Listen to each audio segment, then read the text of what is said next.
Call the September Property and Finance Committee meeting to order at 4:45 p.m. in the first floor conference room at City Hall. For a viewing audience at home, we'll just go around quick and introduce ourselves. Tom Realm, Alderman 4th District. Jennifer Gossick, City Clerk. Mary Jo Carson. Rosemary Felice, Park Place Board. Karen Valley, Directing Park Place. Steph Schmidt, the Heart of Wisconsin Chamber of Commerce. Jenna Moran, current Wisconsin Rapids. Mark Stott, Central Wisconsin BMX. Meredith Plecker, Wisconsin Rapids Area Convention and Visitors Bureau. Tyler Mickelson, IT Manager. Joe Exley, City Engineer. Adam Tagging, Community Development. Sorcy Finance. And Jake Catton, Alderperson. Shane Blazer, Alderperson. Herman Blevins, Chief of Police. Scott Kellogg, Alderperson. Steve Koth, Alderperson. Our first order of business is consider a request from the Wisconsin Rapids Police Department to review quotes for building a security camera, door access control, and emergency alarm project. And we'll start with you, Chief. Okay, this is the culmination of the security project here at City Hall and Police Department and city buildings. We put a scope of work out to several companies requesting quotes for cameras, door access control, which are the key fobs, and also for the panic buttons for certain city offices. We received several proposals, and the technical end of things, I consulted with Tyler, the IT manager, because his skills in that area are way exceeding mine. We have identified a proposal that we are bringing forward to you that seems to be the best proposal out of the bunch, that is the most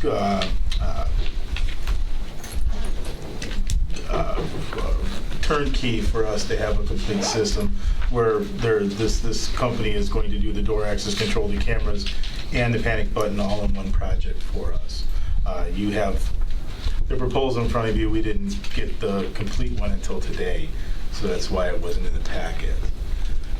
Entire project, including the cameras, the door access control, and the security buttons, the duress alarms, it's going to be just under $75,000.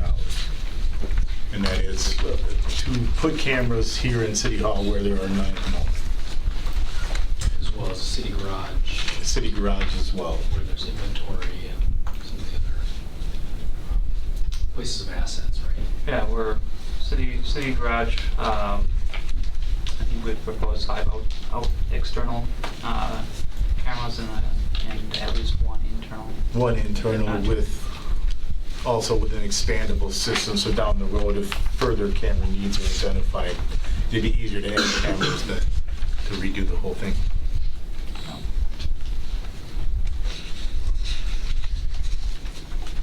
Anyone have any questions for the Chief? Yeah, just to clarify, we've identified where the 75 is coming from at previous conversations. I have not, no. When we met last week, we didn't have a verified balance of the City Hall replacement fund. I think the original point was to go for quotes, see what the original scope was going to cost, and then identify a funding source. And Tim was out when we were meeting on this late last week, and maybe he can talk about some ideas of funding sources. Yeah, I mean, each year we put aside in the City Hall rental rates about $10,000 for City Hall improvements, and right now we've accumulated about $69,000 in there. This would be split between, obviously, City Hall and then the garage. We have some funds left over in municipal outlay, which will cover the balance in their share. So we have available funds to pay for this. Excellent, thank you. Anyone else have any commentary, questions? My only other comment would be alternatively, we talked about if there weren't enough funds to cover the entire scope, that we would consider phasing aspects of it. It wouldn't be advisable based upon Tyler and Herm's work on the breaking up the scope of the camera work, just because they're going to be on site doing the work. But we might want to delay one of the 3 components, which was not cameras, not The almost emergency priority would be the door access control, the unit we have now. If it goes down, it can't be replaced. So, but that is number 1. That would be my only other comment, if there is a desire to phase or split up components of the project. Chief, looking at the quote here, it says that there's a 10% buffer for the unforeseen items, is that $75,000 included with Yes, the 10% yes, buffer? that includes the 10% for all three projects. Okay, so, That's the total, is the 75. okay, so then it could be as low It could as- be lower, yes. You could, hopefully we wouldn't need that 10% buffer, but we did build it into the total price. Okay. Yeah, I would just like to say, I mean, assuming we have the funds, I think this is a pretty important project, especially here at City Hall and with our assets at the City Garage. So are we looking for a motion here then to proceed with the quote, or what? Can I ask a question first? Tim, do we have, obviously we have money depreciated in account for these type of things, or Mayor, do we have anything on the burner that we might need those funds for either, or? There's a couple, I mean, I think the capital improvement plan calls for like replacement drinking fountains maybe in the 2020 budget, but there isn't anything looming as far as. The big thing was the emergency generator that we completed and paid for. So the City Hall, other than some like, I don't know if there's any other pressing. Unforeseen office purchases probably, but otherwise a lot of that stuff's covered in office budgets anyway. Sounds good. Thank you. Yeah.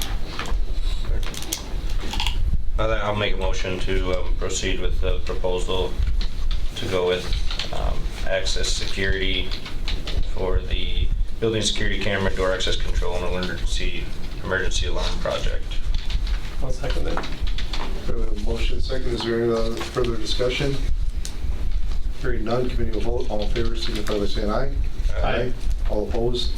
Ayes have it. Next item was consider a request from Alderperson Kellogg to review the implementation of the new police body cameras. Scott, I guess I'll start with you on that, if you have any. I was just curious, we purchased these cameras, I'm guessing maybe 4 months ago, and I was just curious as to the type of instruction, the technology, how it's being used, and any policies and practices.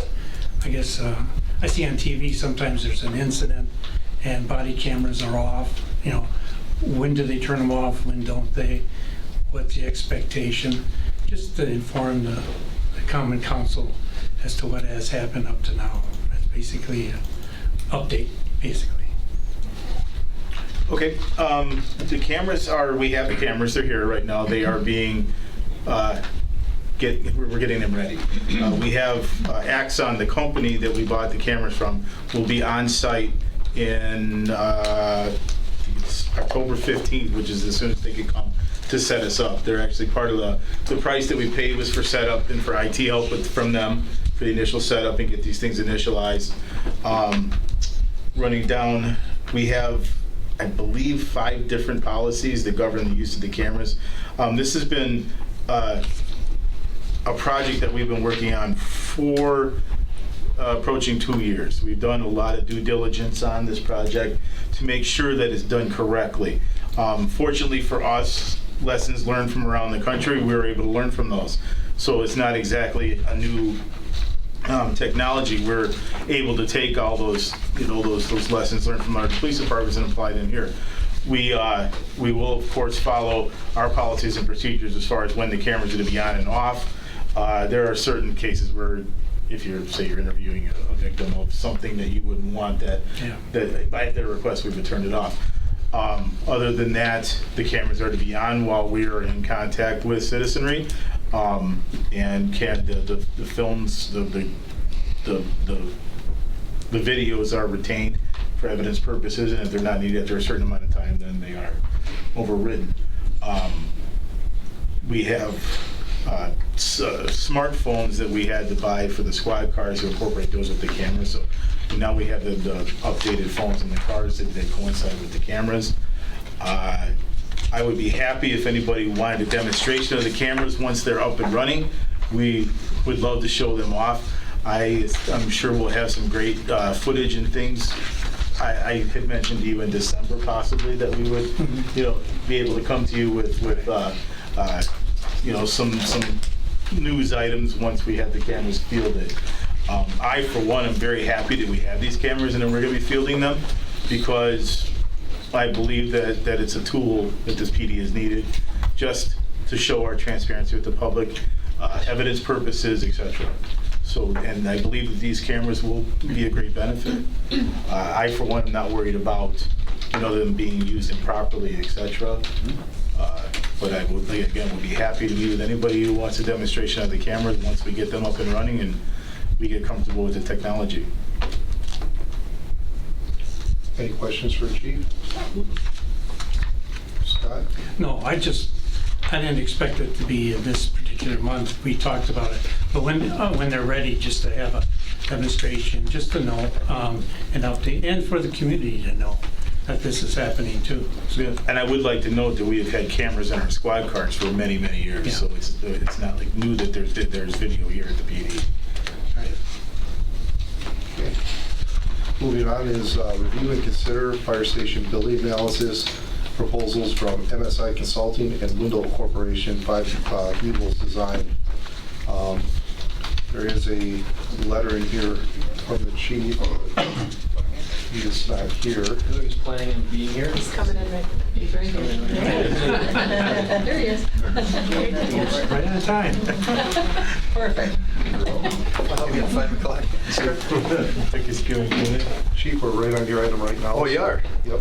All right. And that perfect. Committee met a little bit earlier today, so let's keep on. So, you saw the proposals, and then my recommendation was on the 5 Bugles.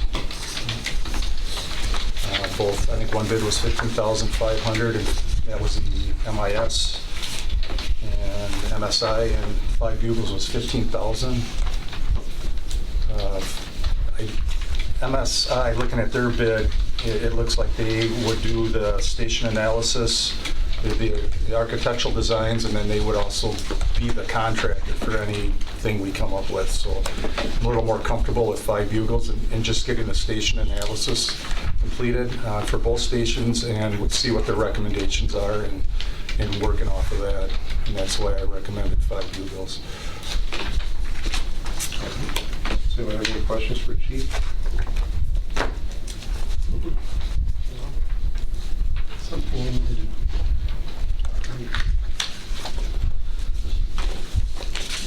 I would make a motion to accept the Wendell Corporation's 5 Bugles design to proceed with the updating of our fire stations.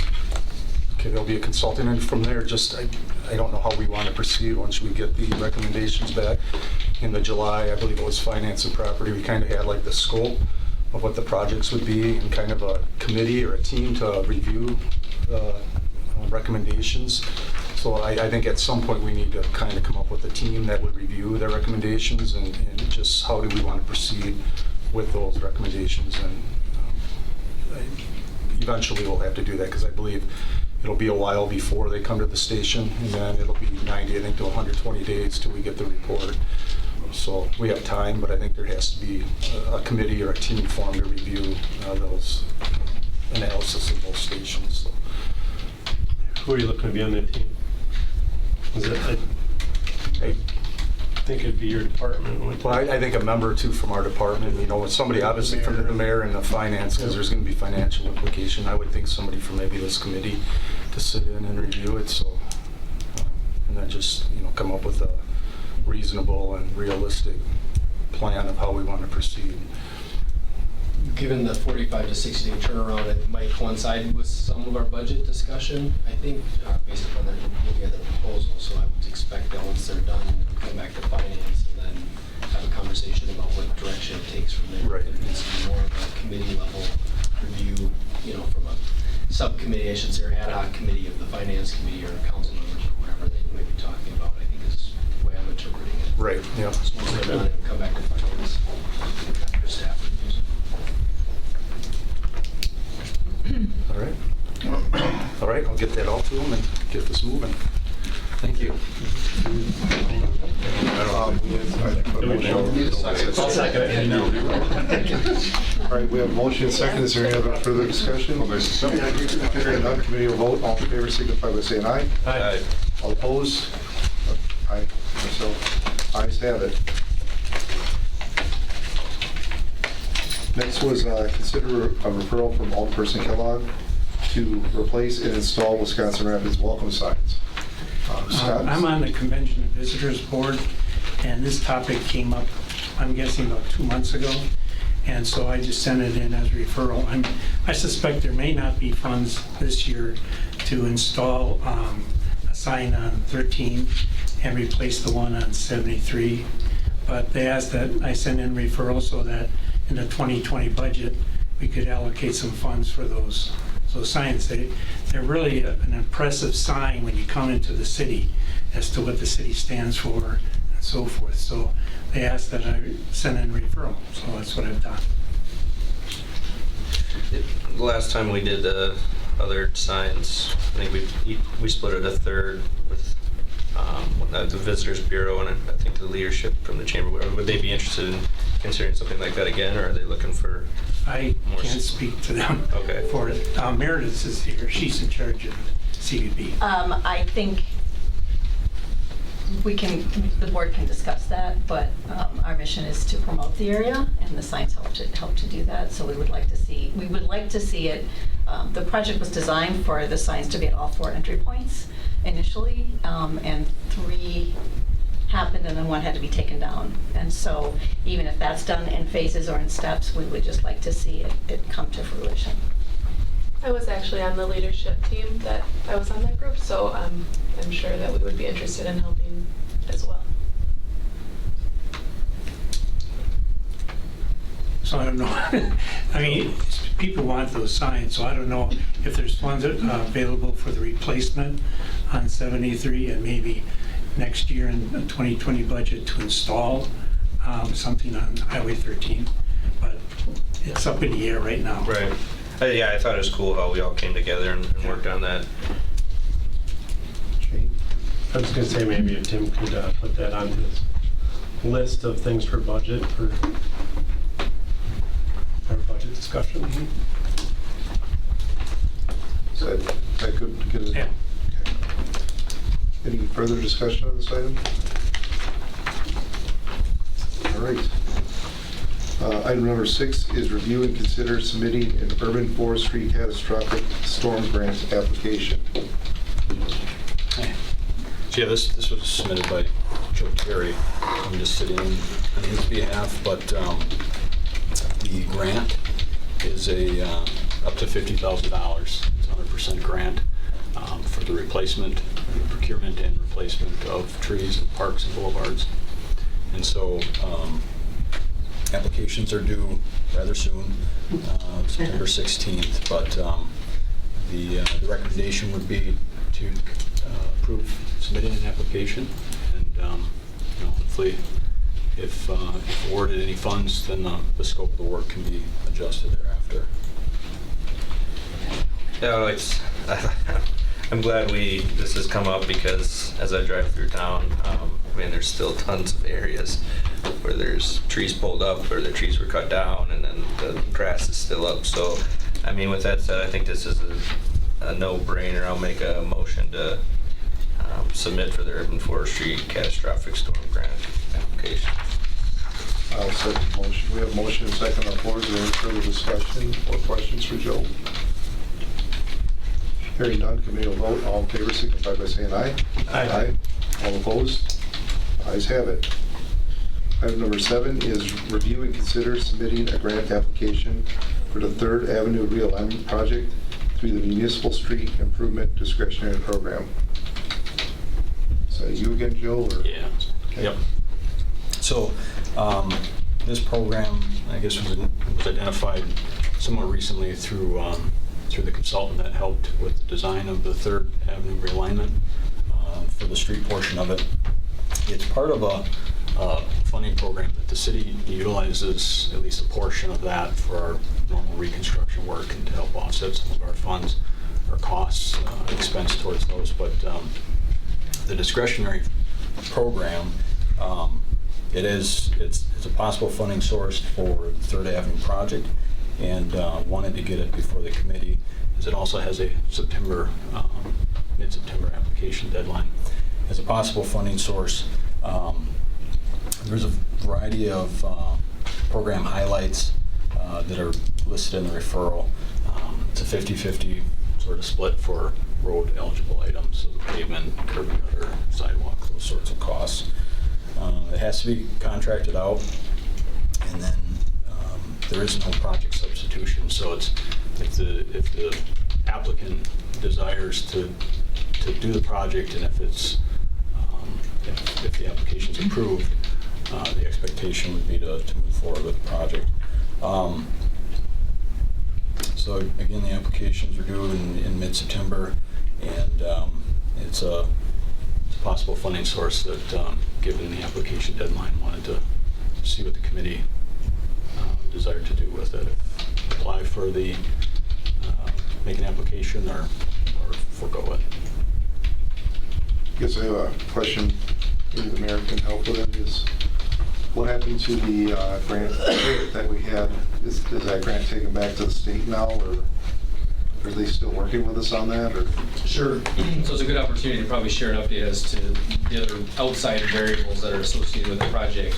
We did have a conversation with WDC, Adam and I did, to talk about the progress that we made or we marched toward under the previous kind of schedule. We shared them an update that the road, the status of the bids when they came back when we opened the street reconstruction or realignment bids.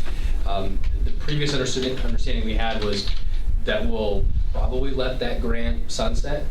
So the funds will be returned to the state, and we would be eligible to apply for another grant under the new program criteria. And as part of that discussion was, or benefit for all of you and anyone else that's here, is what are the donors' interests and appetite to continue a project, right, as it relates to the market portion. So while the 2 of the 3 funding commitments went through December 31st, the donors have expressed desire to continue to explore the project. As the referral notes, that this is a 5-year program that potentially the funds could be earmarked and set aside for 5 years. The good thing about this project is the 50-50 match, so while the street costs are much higher than what we had originally anticipated, you're eligible for at least $250,000, potentially as much more than what the previous grant, the WDC grant, was for. We can also, we're still working through some clarification, but it sounds like we can actually stack this program with some of the other funding that the state might have available. So, because we still have the question, where will the 50% match come from, right? Which I don't think any of us have an answer to today. But we would, should we be awarded in this cycle, we would then apply for potential other matching sources. To close the loop on the other donor piece, I think all of us would like to have a better idea, a better picture of what potentially would be constructed on the non-street portion of the project, so the block effectively that gets created if the street were realigned. And so the donor, Meadwitter Foundation, originally had offered $50,000 to design that portion of the kind of reconstructed area. And while they haven't given us a full determination on whether or not we can move forward, our conversation surrounded actually proceeding with some design, so that way, inclusive design that would involve a lot of the stakeholders that are adjacent to that property, so that way the potential area is reflective of what they hope and want for that space. So it's not just, well, we hope to have this many parking stalls and this many vendor stalls for market and this much green space and shade and all that, all those components, but to actually design it so that way everyone has a good picture of what that looks like. So some of it's out of sequence. Obviously, there's a grant cycle here to this project. We're not under any obligation to proceed unless we have any certain funding sources for the project. To answer your question, the grant will likely be returned to the state because we won't be able to meet their December 31st construction expectation. But we can certainly apply, as we had previously talked, for other WDC grants or there's a couple of other funding sources. This is at DOT. There might be some others. There certainly is at least one at WDC that we would qualify for the project. And then others that we've heard since we began discussions on the potential project. USDA, the U.S. Department of Agriculture, has a farmers market program, among others that have been kind of identified. That if the project were to take a little bit longer schedule, we'd be able to get all those pieces in alignment. Certainly get a design on the books that reflects everybody's needs and aspirations without kind of proceeding with just the street realignment, not knowing what the other portion of the project would ultimately look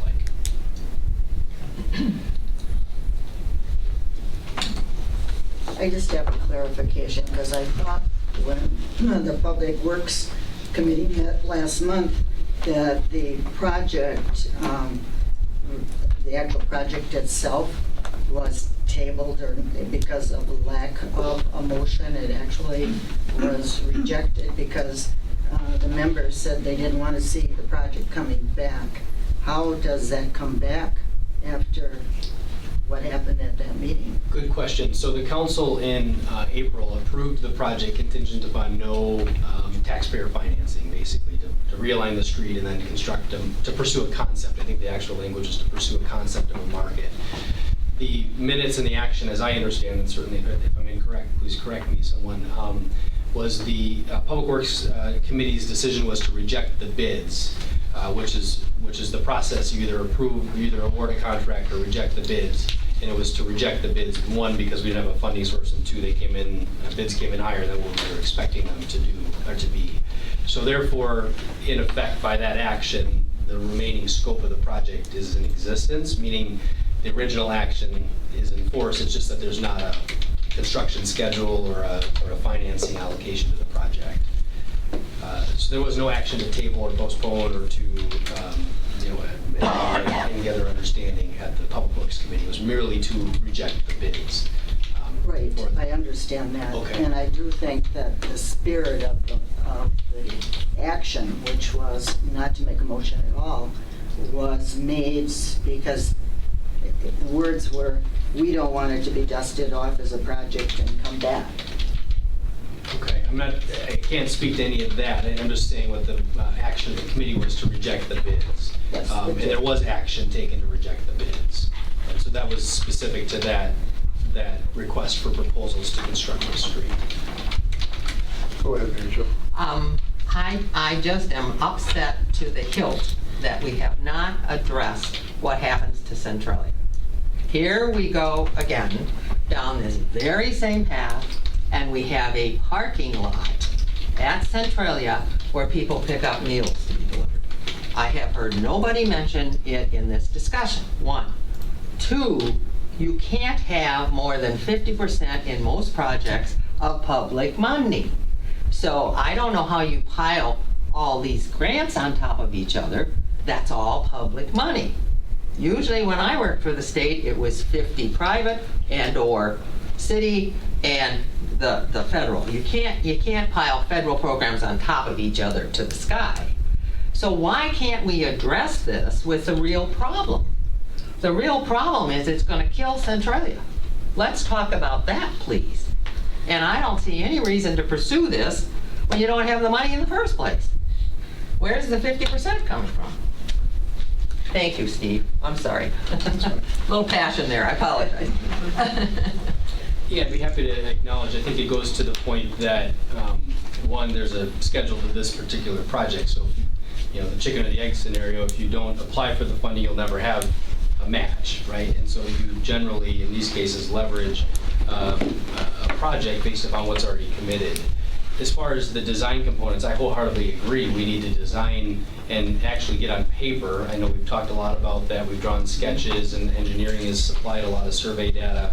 But we still need to do more work. It's just that there was no reason to commence any additional design time or work in the period of time from the Public Works Committee to now. It's just this program has a schedule to it, and it's got a 5-year window to actually utilize the funds. And I'm not proposing, nor is engineering proposing a schedule today on when that project would happen. I mean, we need to be able to, if we want to utilize the grant dollars that have been pledged by the foundations, there's a request that we continue to make a good faith effort to get all the parties together, design something, but then continue to pursue the financing for the street portion, knowing that the donations will not cover street costs. They believe they're public infrastructure, and therefore they should come from the city. When we, at least the directive by the council, was that we were not going to finance this out of our own pocket. We were going to find other funding sources. And then the last point about stacking the grants, we did clarify with them, because this is a state program, that we can stack other funding sources. You just can't have 50% more, can't have more than 50% of a single funding source. So any other funding streams can be applied. It's just you can't have more than DOT putting more than their portion in a second time, basically. If that helps clarify the funding source. I have just one more question, is because I'm concerned that does that road necessarily have to be straightened to have a farmer's market? You know, can it still, with some redesign of the parking area in there, can that farmer's market still exist? The other flip-flop is, you know, does it have to be there? I realize we all love the west side. It's the wonderful west side. But I think when I look at that, all the projects that are there, the Y, the Centralia, you know, and you want to add all those other projects in there, does that road really provide safety? And I don't think we've done this, you know, a traffic study there either. That should be done after that apartment building is finished. And I think before you start looking at redesigning, you know, and realigning, don't we need to look at what we already have there? And as Mary Jo says, let's not forget, you know, that the piece that's there and has been there for almost 20 years is that Senior Resource Center, and to affect their services so we can add more and more and more, aren't we then risking losing that wonderful piece where people can get services? I'm passionate about it too, just like Mary Jo. We worked on the original project, and I'm a board member now with adult daycare, and I see what that's going to do to that piece where the street is almost on top of that park area where they bring people out. And I know that at least one foundation is concerned about the closeness of that road. And so those are my concerns, and thank you for listening. Just hope that we don't jump into something that we're going to be sorry for. Go ahead, Jim. I don't know, I've given this thought, and at this time, I'm not in favor of it. I don't want to be caught in the cycle of 5 years from now, oh, we've got this grant money, now we have to spend it, let's do the road, otherwise we got to turn this back in. We went through this exact same thing with phase 2 with using grant money. There's too many unanswered questions with Centralia. Do I think the farmer's market in that location would be great? But it's like cart before the horse, you know, I just don't know. You know, so I think at this time, I'm not in favor of it for those reasons. So this would just be submitting the application for the grant. This has nothing to do with putting plans together. I mean, we might not even have to straighten the road, correct? This would just be going for submission of the grant? Right, it's just an application. I think the only downside in this case is that there's not a project substitution within this grant program. And so the city could decline the funds, but if the project's awarded funding up to a 50% level, other programs that we're used to using, like our STP urban funding, you can make like a one-time substitution. So say we did that, for instance, with 48th Street, where we had 48th Street that was an approved project through the STP urban funding, where we had it on the books for quite a while and decided, let's substitute East Grand Avenue. And that's what went towards the East Grand Avenue project. This program doesn't have a substitution. So you have to use it for it. Or decline it. Or decline it. Yeah. And I guess, you know, my other concern is, and obviously this was just thrown in there, potential financing for through the Public Works Construction Fund. I'd say there's probably a whole lot of other roads that could use that money for repair over realignment, if that ended up being a potential funding source. Just want to kind of more talk to Rosemary and Mary Jo here.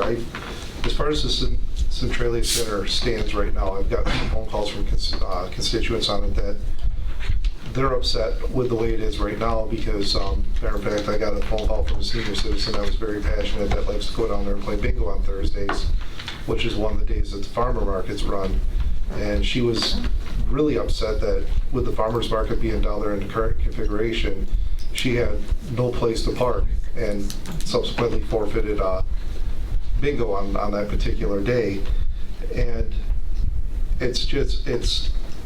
there's a lot being packed in down there, and I know, some of the points you hit on, the senior housing development that's going in, the YMCA Boys and Girls Club, it's going to bring a lot more activity to that road. I know Joe Terry had talked about, he showed the map actually a couple months ago what he wants to do down there, or the vision they had for the Third Avenue realignment, which was for, he said right now, which it's believable, with the way Third Avenue is set up right now, actually vehicles do go faster than the posted speed limit in there because it just the way it drives.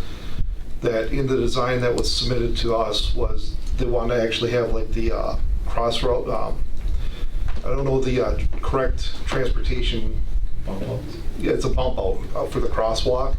It looks like a bubble, or that comes out from it causes the vehicles to slow down.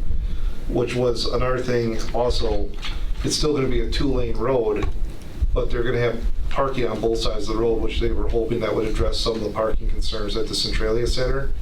And then put the, no, they don't want to get out in that traffic. Okay. I mean, for seniors to have to get out, the driver's side, I mean, they're right out in traffic. And, I mean, they're very concerned about that. They really are, because, and then you got to trudge across, I mean, what's left. You got to keep it clean. Where are they going to go in on that side of the building? That's another problem. There really isn't a main entrance there except the one in the back where, there is one in Centralia where the Lowell Center is, but you got to keep that shoveled for people to get there in the wintertime. So, it's a concern as we get older not to fall, and you certainly don't want to be in traffic to not fall, A lot of them are very concerned about that, right, Rosemary? Well, and I think the other part is it's parallel parking. How many of you really look for parallel parking unless it's the last place that you can park? I don't. I like to zip in and out, and you put people with compromised eyesight slowing down, and you put them, on both sides, you're putting parallel parking. You're right, Steve. The design is not a good design. It's not a safe design. I heard from Common Council last month, and I sat there and I thought, boy, you aldermen really feel very strongly about safety. Many of you spoke about the 8th Street and the water park and how you're going to redesign those streets so that it'll be safe for kids. Where is it? Be safe for older people. Please, hear us. Okay. For the current problems down there, then, for how congested it is with the farmers markets going on and everything else, what do you think would be a good fix moving forward? If you were to suggest anything for what do you think, what direction do you think the city should go to try to make that safer and better down there? I think you need a traffic study done before you look at redesigning, realigning, or doing anything. Wait till that apartment building is there, and then take a look at it. I think where you've got the farmers market right now is a very good place. It's open, there's a lot of room to move around, it's safe. I don't think it would be safe when you have people crossing back and forth. I came to a meeting a couple of weeks ago, so I was about 3:30 in the afternoon, and I was looking for a parking space in Centralia. In the big lot. In the big lot. And the farmer's market was on, and people were coming from the farmer's market. They had parked there. So I think you've got such a mix of people in that area. And my suggestion, and it's only me, there's a lot of wise people in this audience that can help and make a better design than what you have now. And I think taking time is a good thing. I think not applying for this grant right now because you don't have all the ducks in a row anyway. And And like the mayor said, there's other places to get money, down the line. And right now, you just look at some of the streets in town that need to be fixed. I don't think ours is a priority at this point. The parking lot, the big parking lot is, that needs to be fixed. And I was gonna, no pun intended, but use the word bingo, because hence the reason why we have the need for more parking downtown is there's all these other variety of users. And I was following your train of thought before it went off, not you, but before the conversation went off on a different tangent, and that was the whole point, why the city believes this realignment of the street matters is because of the capturing of additional parking. We captured 53 additional parking spaces. And to your point about Thursday and bingo, it's a madhouse down there. I think if you ask any of the market managers that work the market on Thursdays or Saturdays, or the one I was just visiting with John on this last Saturday at the market, and he asked about the project. And I said, well, you come on Tuesday to talk about the project, because we're hearing one aspect, but they're not sharing the rest of the story. I think you're hearing one aspect of it. And I think the whole purpose of adding more parking and capacity down there, I heard from a lot of the users of the senior or the Lowell Center, or some of the employees that work in that building. And the Thursday market day, because if the market keeps operating in the vicinity, they're going to have more people using that parking lot. And there just, to your point, will not be enough parking for the other users of not only that building, but the variety of other users surrounding it. So I think that just a reality, we've got a parking problem on our hands. And the business owners that operate businesses down there said to me, and probably to many of you, we need more parking capacity. And the silver bullet, if you ask me, is to realign the street, adding 53 additional parking spaces on the street. That's 53 additional parking spots for customers, for users of the Senior Resource Center, users of the VA clinic. I mean, on and on and on, right? So unless there's another viable alternative, we're still going to have a parking problem in our hands. And are we willing to pay for it to fix it? I don't know. I mean, we could probably pave over, talk to the Mead Witter Foundation about paving over their green space, but I don't see that happening. And I don't know where you're going to add more parking capacity downtown. We're going to continue to have a problem, especially as that market grows. It grew this year, had a great year this year. I can't represent the entire market. I'm a user of the market, and I hear from those folks regularly about their aspirations for the market. But I'm sensitive to the comments. I mean, I'm committed to helping redesign and convene the right conversations with the right stakeholders to get something designed there. I just can't believe we would dwell in fear about what could be a worse situation than what we already have. We have a pretty bad situation when it comes to, I think Joe could talk more about the configuration of the street and the traffic concerns that are already there, and not even validating the need without a traffic study and spending 6 months and a bunch of tens of thousands of dollars on a traffic study or something. Thank you. This is just, the conversation is just why the committee a month ago didn't approve the relocation order that was gonna, for 3rd Avenue South, because I was gonna send it to the county clerk's office for review and viewing of the public and that type of stuff, and allow for conveyances of property to proceed. The reason I was adamant against it at that point in time, and still am, and I think I made the comment about it being put on the shelf. And all it takes is to pull it off and dust it off, but the approval will be there. Put in for this grant is doing that. If you use it now, 4 years from now, if it comes to do that, it's going to come back. So if you don't want the project, you vote it down. My thought and feelings is that the Public Works Committee threw out the project, and the council confirmed that at the council meeting a few weeks ago. The minutes say that the committee took no action on the relocation order. That was after the bids were turned down, but the intent is that the project should be forgotten. There's other things for us to put our thoughts and energy and money towards. And I don't want to keep listening to that without definite of money in hand. That's what it takes to do anything, money in hand. Promises go so far. Unfortunately, though, we promise ourselves into empty hands of money, and we end up spending that empty hand of money. and then we have to find that money to put in that hand.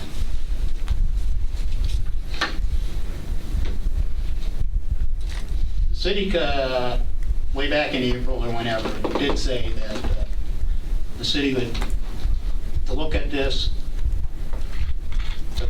they weren't going to commit, the council committed spending no city money whatsoever. I think on this, that you could cross right off the thing there, that to take any money from Public Works Construction Fund. State was made, there's plenty of other streets that need a heck of a lot more work than this does. This isn't even on our radar to repair, because it's not there. This is a project that are in some people's minds that come hell and high water, whatever. My God, we're gonna push it through. I'm getting my way. And let me tell you, I'm here to stand in that way. I've done it on other issues. When I feel firmly about something, I do about this. I've sat in that parking lot. I've said many times how I visited the center here, especially recently with this discussion going on.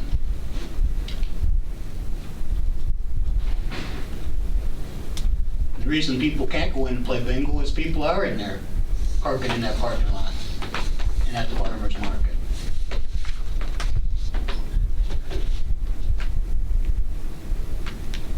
We have created this problem ourselves. But what we are trying to jam into, basically probably what, a 4-block area? With a YMCA, a VA, a 4-story apartment complex, a senior center that's been there for how many years already? Decades. Other businesses that are in there.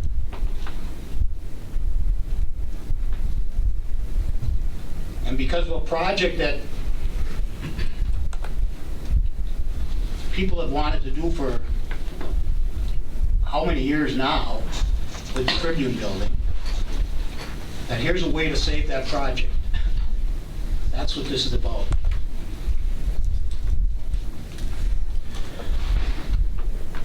How many things can you put in an area without having a parking problem?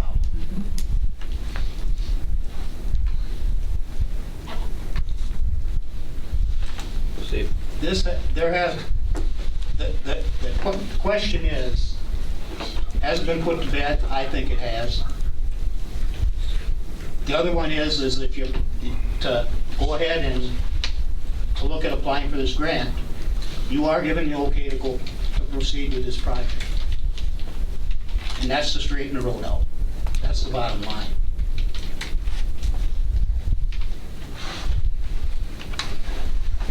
And Rosemary's right, how close that comes to the park place there.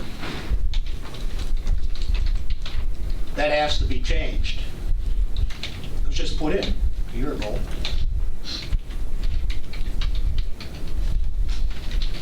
I think it's a foolish. The parking lot, the big parking lot needs to be redone, and it's going to be redone. And that can be redone with changing the entrance and exits from that to the far end of the parking lot that the design actually has to do. And that can be done with leaving the road as it is. The visibility would be greatly increased by just moving the entrance and exit to the other end of the parking lot. You wouldn't be on that curve and have to break your neck to try and look one way or the other. We got a sign that's tipping over.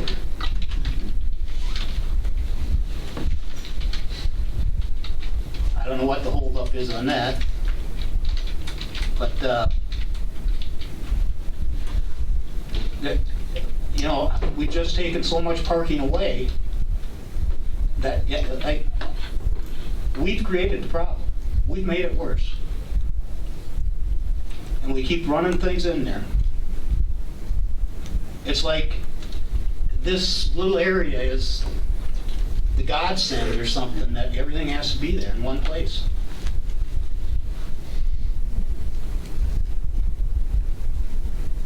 Time's long gone past, I think, but we still can.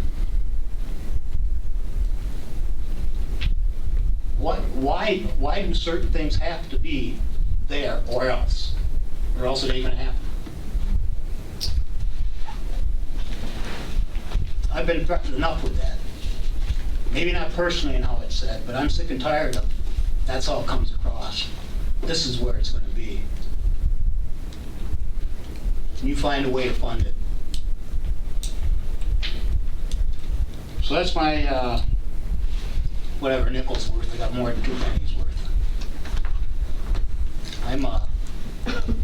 I think the Public Works, like I said, took action.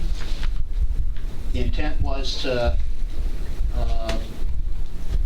that the project bids were way too high. That was rejected, that's correct. Relocation order, and that was had to do with the realignment of 3rd Avenue for that project, and that was not done. And I guess by taking no action, it was rejected. And so that's where, as far as I sit. So, sorry to take so much time from your committee, Steve, but I guess that's all for now. Thank you. Yeah, I'm not against this project. However, I do think it's probably appropriate to shelf it for now. Whether it comes back next year or down the road. It's, again, just too many unanswered questions. It seems like since we started, I don't even think there's any agreement here between whether it be council members or citizens. So I think it's appropriate to shelf it for right now. So.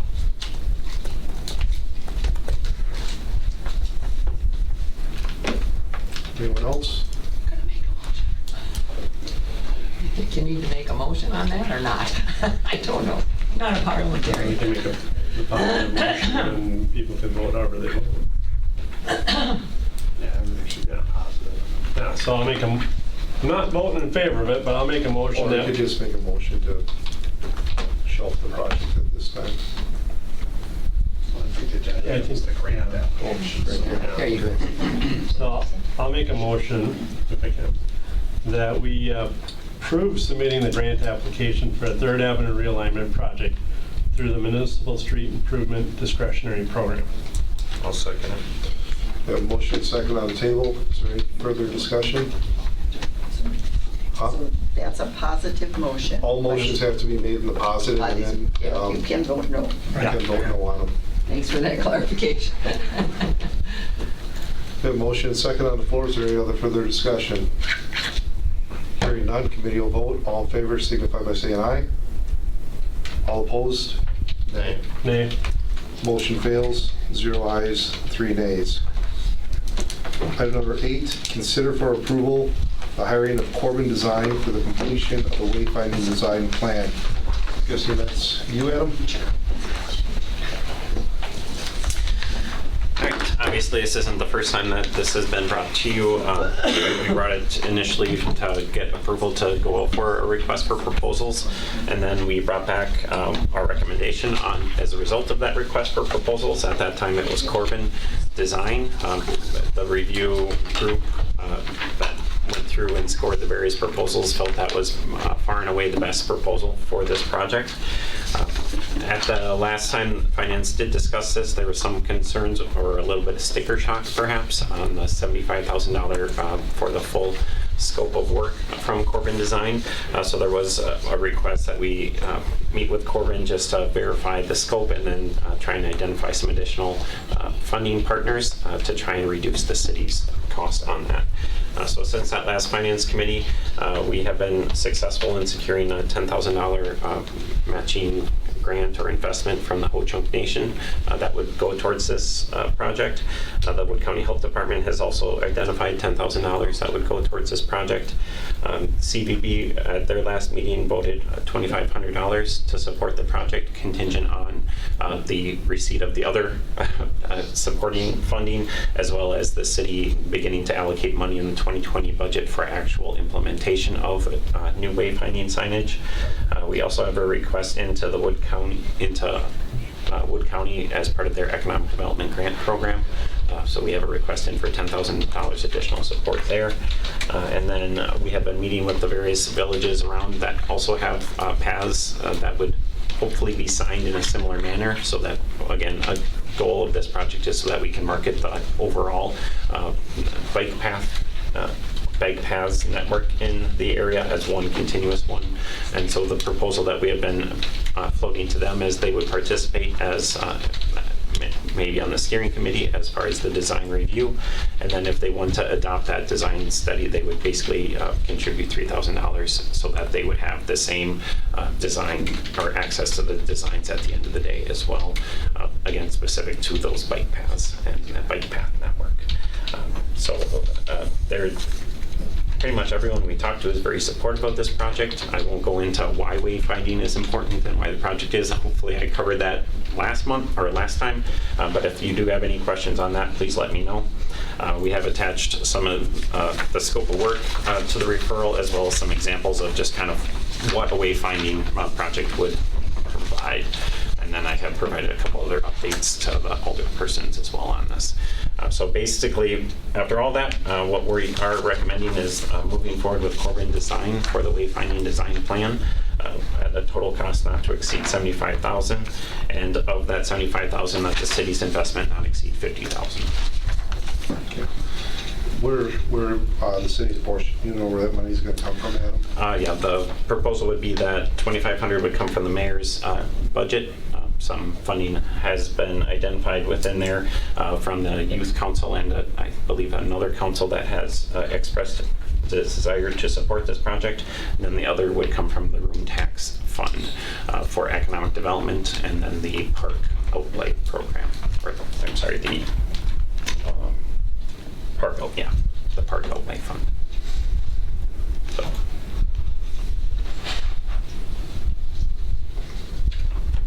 Go ahead, Chief. So we've discussed this project a lot. I think it's necessary. Looking at Corbin, what's included in the packet here, they have several different examples of their design. I actually think they look really awesome. They have different ones from different areas that they've done. When they design these, do they design it specific to a community and what they, so like we've got a lot of cranberry themed stuff around here. Would our signs look like that? Mm-hmm. Or is this something where it comes back with designs and the public can be involved? Because I think this is a project that a lot of people in the public would be passionate about, especially once we use our trails and other park systems. Yeah, absolutely. They have a huge emphasis, and that's one of the reasons we actually really like this firm, is they have an emphasis on making sure they're designing for the community, that they're not just showing up with a generic template and saying, this worked in New York, this is going to work great for you guys. An example of that is, I think it's the Michigan DNR trail system, which is the last page of the referral. The wood that's actually used for that structure is an invasive species to Michigan that they actually made it out of, and since it's a DNR trail system and the goal is to remove invasive species from the area, that's why they actually chose that particular design. So that's a very unique aspect that is you're not going to see anywhere else, most likely, because that's how they design it. Another key discussion point with the consultant was make sure that you're designing to a realistic budget. We don't want this to be a wayfinding sign where it comes back with these beautiful Cadillac designs, and then sticker shock is basically at the end of the day, well, unfortunately we can't afford that, so we have this great plan, but we're not going to do it. So they, in their initial meetings with the community and stakeholders, that will be a big discussion point on what type of materials do we want to use, and realize if we want to use this material, it may cost more than this material, and really design it accordingly that way. And then the proposal does have, at a minimum, it'll have 2 full-fledged designs. That doesn't mean there won't be more than 2 alternatives looked at through the design process, but at the end of kind of stage 1, there'll be 2 designs that would then be open to public or the council or anybody else is looking at to try and pick what that final design would look like. Thank you.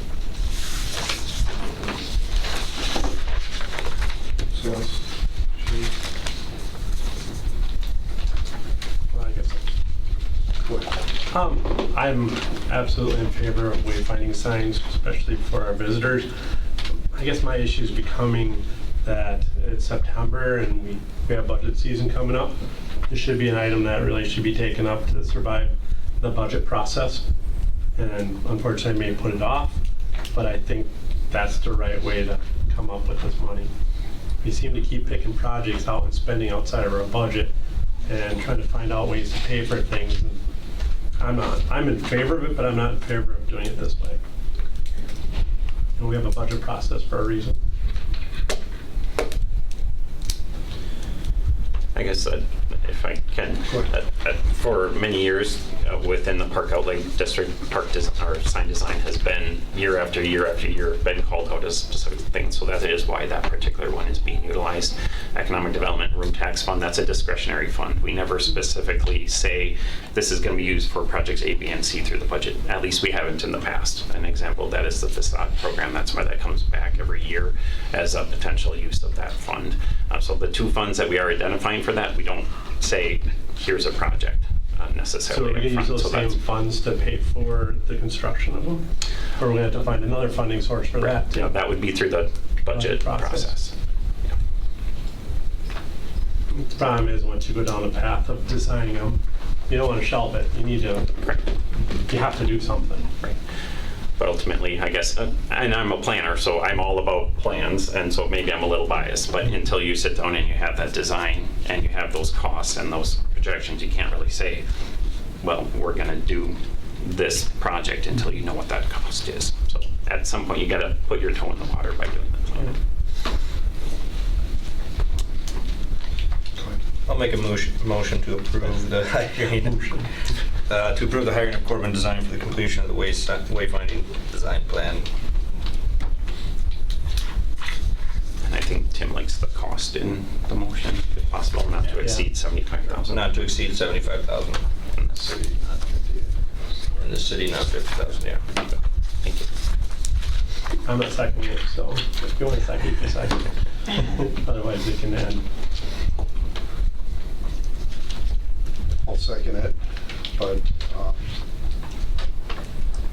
Adam, we're in the next budget process, where are you planning on getting the money from for the installation of the signs then?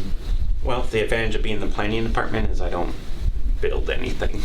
So I was actually talking with Joe Eggstead the other day, so he has that earmarked as one of his potential, and then the other potential funding would obviously be through the park district, or through the park and recreation budget, and then the third would be the street department. Because again, the wayfinding, it's not just trail signage, it's also park entrance signage, and it's not just those two, it's also downtown wayfinding. So there's a lot of different entities and departments that are involved in this. So I don't expect it to just be one department saying, here's a lump sum. I think all of those would potentially be at least, and then it would be up to the council to say, maybe all of it's too much, but then let's work on the trail signage, and that would come out of Park and Recreation's budget. Okay. I guess I would work with those departments if we move forward. We have a motion, second. Is there any other further discussion? Hearing none, committee will vote. All in favor, signify by saying aye. Aye. Opposed? Nay. Motion carries. 2 ayes, 1 nay. Item number 9 is review and consider for approval placement of a storage building on city-owned property currently leased by Central Wisconsin BMX. And I believe we have a gentleman here from BMX. Yep. You want, come on up to the table. Yep. Big table. Yeah, we'd like to put a building there, a storage building. I think it's all in your flyers. Like the carport looking style. It'll be, what we want to do is do anywhere from a 26 by 30 to a 30 by 30 building to store the tractor and attachments that Legacy helped us get for the track for this year and get it out of the weather for the winter. We do have an option to put it up underneath all different stuff for winter, but I want to get it so we can get all the garbage cans and everything. It'll make the place look a lot nicer anyway. That's what we like to do. I gave 3 different options there. One option, which was our preferred option, was actually put a hole, take up a section out of the fence, use up 10 more feet behind that fence, and then we would make sure it's up to the building. Option 2 is put the building out on the south side of the fence, closer to, you can see back here and right here.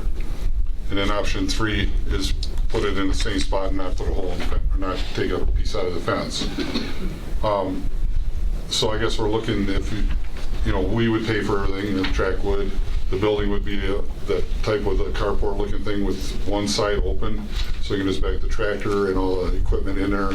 And we might put some dirt in there, to keep it dry for when we gotta fix the track and stuff like that. So, looking at different things, Adam's so graciously put this together in a day. So we're looking to do that if we can, stuff out there. We gotta ask permission before we put up a building. It is not a permanent structure. It's gonna be it can be moved. It's gonna basically be fastened down with the things they can put in for trailer park, things with the big screws in the ground, and that's what will be holding it down. It'll be facing the proper way most of the time when the wind comes out of the west, or it would have to come out of the east before it could get up underneath the structure. I'm going to say most of the time, we should be fine, and they say it should be good. It's going to have an 8-foot door in front, open all the way across, 30 feet wide. And then we could drive our equipment and park it right in there, and then we'd be out of sight, out of mind. Maybe down the road when we can afford a little bit more, we may want to put garage doors on the front, and actually close it in so we can do that. But right now, most we can afford is a 30 by 30 from our club funds, and that's fine what we all decide, stuff. So. Is this type of structure, Adam, permitted? Yes. Because carports are always kind of an issue sometimes. Yeah, the metal style is permitted. It's the membrane style in particular that's an issue. And metal ones are not allowed in a front yard. Based on the locations that they have proposed, that's not considered a front yard, so the zoning code does allow that. Sounds good. And also, is our agreement with BMX define a space, or are you going to go outside that space of the agreement, or? Yeah, if you don't mind, that's why I stayed up at the table. It's not because I wanted to. Not that I love this spot so much, I want to stay here. Actually, from what I was able to locate and talking with the city attorney, basically the fenced-in area is the leased area. So when staff reviewed this, that's why our recommendation is actually option 3, which is we like that corner location because it's the most out of the way, but it keeps it within the existing lease area. The larger one, moving the fence and things, that would technically change the footprint of the lease. So that's why we did go that direction. And we can go with any option. I'm just asking if we can do it and which one you guys, everybody would suggest or we can do. I just thought I'd give all different options. So I'll make a motion that we approve the recommended option 3, keep it within that agreed upon area. I'll second. We have a motion second. Can I just say something? Yeah, go ahead. Just a comment. I don't disagree with it, but it's to me I guess ordinance seemed somewhat conflicting in that what we went through a few years ago with the membrane structures and that we don't allow them. That people had to take them out, which are totally enclosed, sides, front and back, and everything.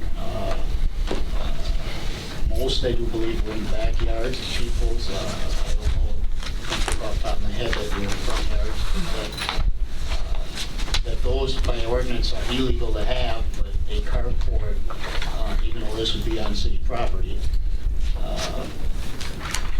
in this case, but that is allowed. It's amazing, I think, however we ended up with, 2 ordinances where they aren't the same structures, but they could do the same. They can serve the same purpose for what they do, protect the equipment, they're storing here from the track and things like that. And that's what people had. They stored their boats in over the winter time. People had long mowers out there and whatnot in membrane structures, and that It is pretty, just whatever, it is pretty hidden by the windbreak. No, and I'm not disagreeing at my. Oh, okay. No, I just, I'm just making the comment of. Yeah, no, I see what you're saying, The too. two structures. If you let one person have it, then. One we made okay and one we said is no. Yeah. Same purpose. Yeah, and if I can just clarify, it's because a membrane structure, again, that's more of a vinyl tarp type structure. There's no way for that to comply with the building code. It can't meet the wind and the snow load requirements. The metal canopy with the tie downs that were referenced in this instance, and again, because it's a metal structure, it actually meets the snow load. So it's not even necessarily a preference one way or the other, it boils down to that. So that is why it may seem a little split, but that's ultimately the decision. Okay, we still have a motion and second on the floor. Is there any other further discussion? Hearing none, committee will vote. All in favor, signify by saying aye. Aye. All opposed? Ayes have it.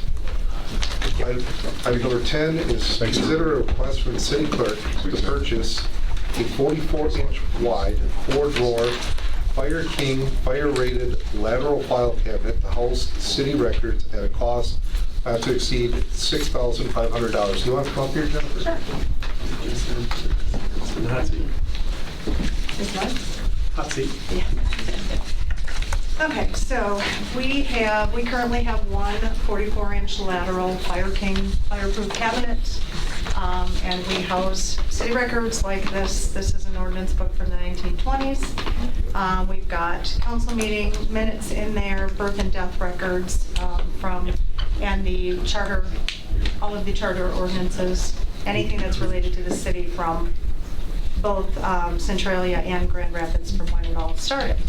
We are completely out of space. I could not put another book in there if I wanted to. So I would like to purchase another one, and that will allow us to continue housing the records and it's fireproof.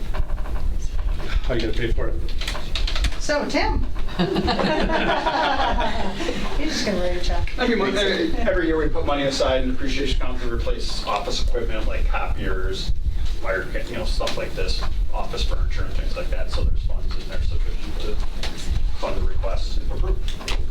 Go ahead. So I've included a couple of examples. I just went online and researched how much they cost. They're around the $5,200, $5,300 mark. We'll research it more. I'm going to have Tim look up how we got it. I mean, who we got it from before. There could be shipping costs. There could be setup costs, taxes. That's why it went up to 65 instead of the 55. So. In my own opinion, I think you really can't put a price on these records when you're going back 100 years. These records are irreplaceable. As a veteran, I can tell you that there's a National Record Service office in St. Louis, and that place had a fire, and there's a lot of veterans records that are missing, and those are irreplaceable. Also, the 1890 census, there was a fire that destroyed a lot of those records. So, I mean, these things are possible to happen. I think it's for $6,500 to have that peace of mind to protect these vital records is worth it. I would make a motion to approve the request by the city clerk to purchase a 44-inch wide 4-drawer Fire King fire-rated lateral cabinet for a cost not to exceed $6,500. I'll second it. Any other further discussion? Nate?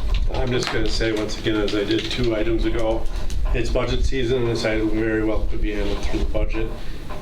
I guess I'll eat my words. If we have a major fire in the next 3-4 months and all the records are destroyed, I'm well aware of the content of many of those books, and I do agree that we need to protect them. And actually, we need to go one step further. That should be looked at is to have a company come in and scan all those records, so there is electronic documentation kept forever.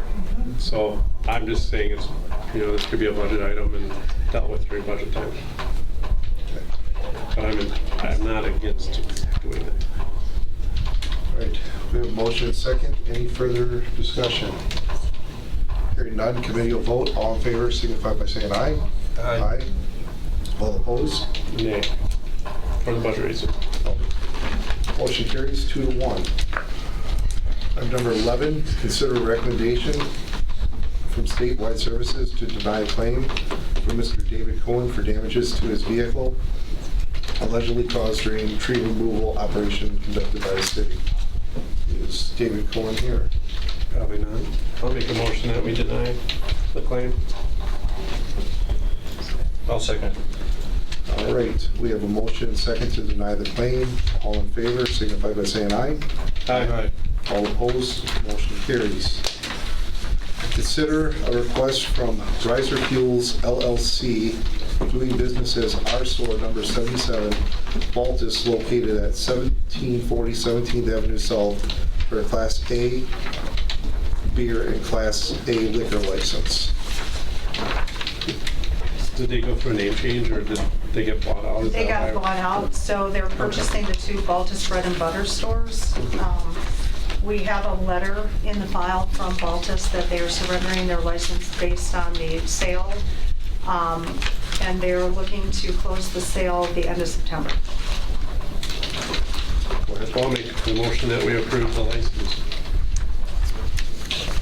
I'll second that. We have motion and second on the floor. Any further discussion? Hearing none, committee will vote. All in favor signify by saying aye. Aye. All opposed? Ayes have it. Item number 13 is consider a request from Riser Fuels LLC, doing business as R Store number 78, Baltus, located at 2130 A Street South, for a Class A beer and Class A liquor license. I'll make a motion we approve. I'll second. We have a motion and second. Any further discussion? All in favor signify by saying aye. Aye. All opposed? Ayes have it. Item number 14, consider a request from Richard's Liquor LLC, doing business as Richard's Liquor LLC, to expand premises located at 3033 A Street South on their Class A beer and Class A liquor license to include 3031 A Street South. Who seconded the last one? Tim missed it. Did you second? Okay. Go ahead, Jennifer. Okay, so Richard's Liquors bought the suite next to them. There are two suites in that building, and all they want to do, they already have the liquor license, all they want to do is expand the premises description to include that second location. They're making it one big store. Chief? I have no issue. Okay. I'll make a motion to approve the request from Richard's Liquors. I'll second it. We have a motion second. Any other further discussion? Hearing none, committee will vote. All in favor signify by saying aye. Aye. All opposed? Ayes have it. Item number 15 is consider a special event application from Current Wisconsin Rapids in Hardin, Wisconsin, Chamber of Commerce Incorporated, for a downtown on-tap street event to be held Friday, October 18th from 6 p.m. to 10 p.m. That's me. Go ahead.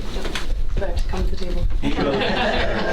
It's official now, it's on record. All right, I'm Jenna Moran, I'm representing Current, and we would like to again partner with the Chamber and the CVB to present Downtown on Tap. It'll be the third time doing it. Like you said, 6 to 10 p.m. Friday, October 18th. 2nd Street North would hopefully be closed again. That's how it's been the past couple of years, so between Oak and Jackson. Food on the street. People could bring their drinks out from the participating bars. Live music as well. Just again, my usual concerns as far as lighting and security, are those being handled? Yeah, we have security. Do you mean people on? On-site checking IDs and? So that's up to all the bars. We're not selling anything Current or the CVB or the Chamber. It's all the bars and they all ID. Okay. It's just, my only issue is that we seem to be having more and more of these. And it's, to be honest, I don't want to, take business away from you guys and things, but it's really eating into our overtime budget to have folks staff these alcohol events, which is one reason why I asked for money in my overtime budget this time. So that's my only problem with it, is that we're having so many of these, and it's getting to be a staffing issue for us. That's why we asked if they were having people checking IDs and being present, so they don't have to staff it with patrolmen. Have you run into any issues with people attending the event? There's, know that's a broad there's question. normally when you have events and there's alcohol, there's usually after effects. I can't quote you anything right now as far as specific incidents. It's just an in general concern that we're having a lot of events, and it seems like we have more now than we ever have. So. But just the overtime and the mere presence of the police there may curtail problems. Yes. So of course we'll have people down there. The only thing I noticed, there's no suspension of open container on Yeah. here, so. I can address that. Okay. So, there, actually, on the application, there isn't? Is that what you're saying? I'm just wondering, So open container will be suspended. The bar owners are extending their premises like they did for the Cranberry Blossom Fest downtown on Tap. They have to extend it to the doorway, to the sidewalk, and then it's open containers suspended on Second, and also then, of course, in the park.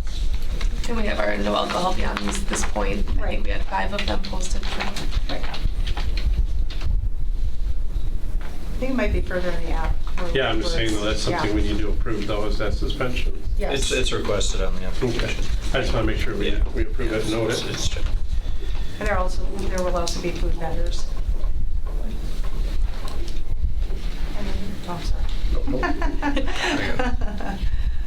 I'll make a motion to approve the special event application from Current Wisconsin Rapids in the heart of Wisconsin Chamber of Commerce for downtown Tap Street event to be held on Friday, October 18th from 6 to 10 p.m.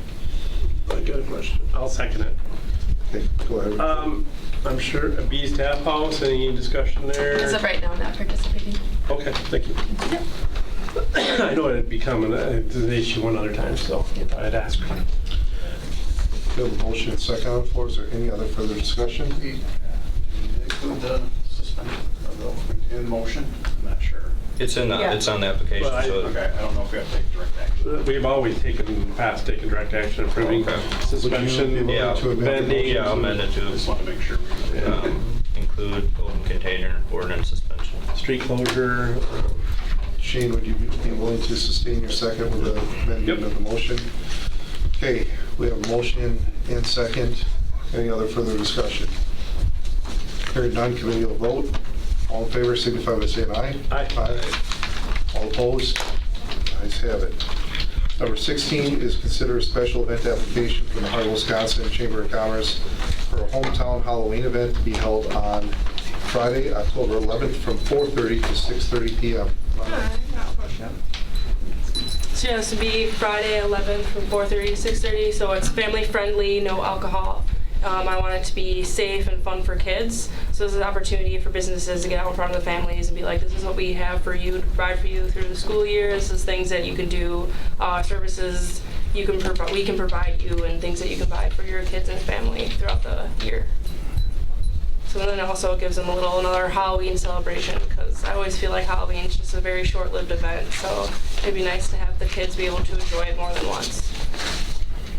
Just note that this is a recurring event, but the reason that we brought it to Finance and Property again is that the location is going to be different due to the construction. So this will be down where Lunch by the River is currently being held. Yeah, so we had such a great turnout with Lunch by the River and the farmers market and that one-way street. I figured just blocking that off, so it doesn't really, it doesn't affect too many businesses and residents. And then everyone has adequate parking, and then it's safe for kids to be crossing the street and running around. Makes sense to me. I make a motion to approve the Heart of Wisconsin Chamber of Commerce Incorporated for a hometown Halloween event. With the street closing. With the street closing. And the street closing. To be held on Friday, October 11th from 4:30 to 6:30 to include street cleaning. I'll second. We have a motion and second. Any further discussion? Hearing none, committee will vote. All in favor signify by saying aye. Aye. All opposed? Thank you. Ayes have it. Item number 17 is consider a Class B beer license for Opportunity Development Centers Incorporated at 1191 Huntington Avenue for a business after-hours event to be held on September 9th. Just ask from the chamber, but I mean, these are recurring events as well, I mean, all over, so I'll make a motion to approve the temporary Class B beer license for Opportunity Development Centers, Inc., located at 1191 Huntington Ave for business after hours to be held on September 9th. I'll second it. Got a motion second. Any other further discussion? All in favor signify by saying aye. Aye. All opposed? Ayes have it. Number 18 is consider a temporary Class B beer license for St. Vincent de Paul Parish, located at 820 13th Street South, for their Oktoberfest event to be held on September 29th from 11:30 a.m. until 2:30 p.m. Yes. Yeah. Yes, we're just going to have a first annual Oktoberfest. Pastor wants a little celebration. We just remodeled our church and stuff, and so he said, "Well, let's have a little celebration, get together and stuff." So about our polka mass, and we're going to have a polka band there and stuff. And so we're going to have, of course, the first Oktoberfest may be in Rapids and everything from the church there. So we're going to have brats and sauerkraut, and figure, well, we got to have what goes with brats is beer. Of course, there's going to be soda, coffee, and everything else there. And it'll be just from 11:30 till 2:30 and stuff in the afternoon. Okay. Chief? This sounds good to me. Okay. I'll make a motion to approve. Second. We have a motion second to approve. Any further discussion? Hearing none, committee will vote. All in favor signify by saying aye. Aye. All opposed? Ayes have it. Okay. Congratulations. Thank you so much. For vacation. After waiting all that time. Yeah, just for that.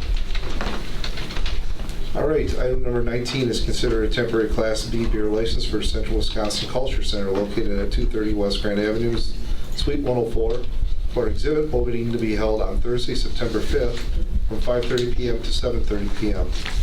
Is there anyone here from the Culture Center? No. I'll make a motion to approve. Second. All right, we have motion second. All in favor signify by saying aye. Aye. All opposed? Ayes have it. Item number 20, consider a temporary Class B picnic license for Assumption Catholic Schools located at 445 Chestnut Street for the Royal event to be held on September 21st and 22nd. Two-day event, huh? Go ahead. This is a yearly event, and I'm sure they probably did a special events application, but They did. but it's because they do it the same thing every year, so I'll make a motion to approve. All right. Second. Motion second. Any other further discussion? Hearing none, committee will vote. All in favor signify by saying aye. Aye. All opposed? Ayes have it. Item number 21, audit of the bills. I believe those were in our packets. Yep. They were looked over. When can we get online access? When can we get online? Well, the situation there is the Chromebooks that you have don't allow you to access outside the building. So I've kind of been talking with IT to come up with a solution, whether we have to buy laptops that would allow you to VPN, because there's a couple of different ways to get in, but they want to have the most secure way of getting in. So it's a work in progress. So sounds good. We're working on it. I appreciate it. Thank you, Tim. Anyone? I don't know where the check. I was going to say, where are the numbers on these now? Oh, yeah, you get one, part of it's from the old system, part of it's from the new system. So you can tell when we got went over to the new. I make a motion that we approve the bill, and the finance director can put in the check numbers. Check number 1 to 599 and check number 77623 to 77714. What the finance director said. I will get those in the morning. I'll second. We have motion and second to pay the bills. Is there any other further discussion? Second that? They kind of tied. Steve wants it. Steve can have it. Motion second. Any other further discussion? Hearing none, committee will vote. All in favor signify by saying aye. Aye. All opposed? Ayes have it. Item number 22, beverage operator licenses. I saw there was a list up here with a couple denied by the board. Yes. Please, Chief. This list.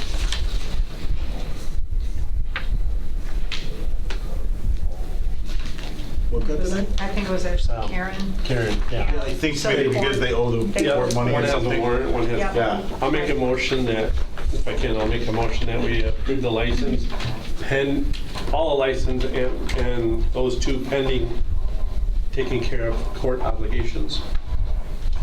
I guess I just have a question with these because, you know, we've had a couple months of this, is like why we even bring them for approval if they have outstanding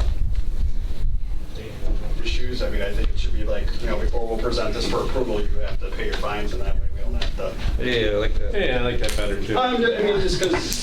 Do we need to So- do something? When they submit their application, if it's something they have outstanding things saying before we process this and take it to financial approval.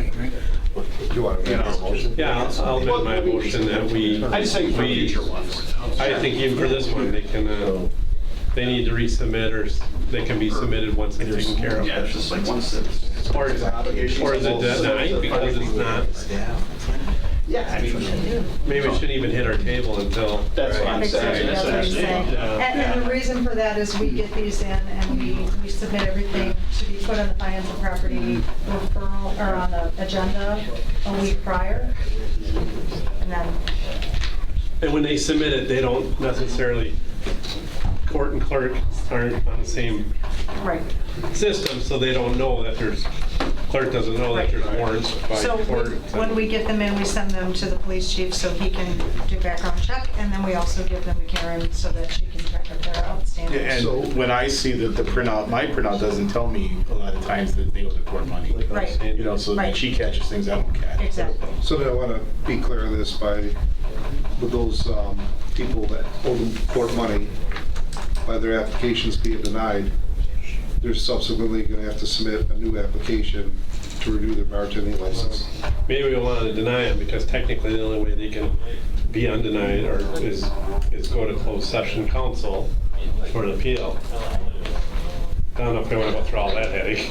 Well, you know, there was that one gal that did have hers denied a couple months ago, and she took the time to go through the process to have the council approve her license. And in my own personal opinion is, if somebody's license is denied because they have an outstanding warrant or they have an obligation, I'm all about giving somebody a second chance if they're willing to clean up their act and do the right thing. But part of cleaning up your act and doing the right thing is knowing that you have an outstanding obligation to the court and paying that. So if your bartending license is denied because of that, and that happens to be your livelihood, then by not paying your fine, you yourself created the extra step that you have to go through to go to the common council and ask for the common council to approve that license for you, just like that one gal did. I don't know, and there are reasons for denial, though I don't know if that's reason because you have outstanding warrant.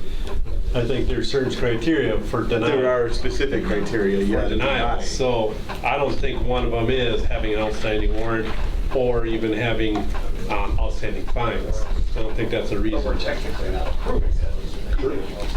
Right. So if we go But that he's route, saying that then we should deny it officially and make him come through the appeal process. Right. But I don't want to spend every council Closed meeting in session. closed session at the end hearing denials. I think it's kind of a waste of time. They have to make a payment, and then if they make a payment, Let's just keep it as is. process. Right. It'll be taken before you guys for the approval. I have, I guess, like Jake said, I have no problem, I guess, approving it. And it just sits approved until they take care of their obligations. Just to say, because honestly, I don't want to sit in the council meeting hearing 3, 4, 5 of these, or Especially if they pay their fines before, then we're closing session for what comes in. because they've satisfied the obligation. Yeah. I don't know, I kind of disagree, because that one girl, it only took her like 5 minutes to explain her situation, and I think it would be a really good wake-up call for people, like, take care of your obligations if you want to, but I guess if they know they have the obligation to, I'm not saying that most people know, but I just don't want to sit at the end of the council listening to a list of these, potentially. What's the mayor want to say? And there's the possibility of getting the fine Yeah, we paid don't have prior the to shortest meetings council too. possible. So we do follow up on that prior to council. So your motion right now is to, I'll make the motion to approve the licenses and also approve the 2 that have outstanding obligations. However we word that. And that they'll be issued upon taking care of those obligations. I'll second. we have a motion and a second on the floor, is there any other further discussion? Hearing none, committee will vote. All in favor signify by saying aye. Aye. All opposed? Ayes have it. Our next item is to set our next meeting date, and looking ahead to October here, it looks like the first Tuesday in October is on October 1st. Does 4:45 continue to work for everybody? Yeah. All right. Will be October 1st, 2019 at 4:45. Guess it's a good thing we put that extra 15 minutes in there. Yeah, I mean, it really is. All right. Next item is adjourn. Motion to adjourn. I'll second. All right, we have a motion and second to adjourn. All in favor, signify by saying aye. Aye. Aye. Aye. All opposed, and we stand adjourned at 6:21. Do you want to take 5 minutes?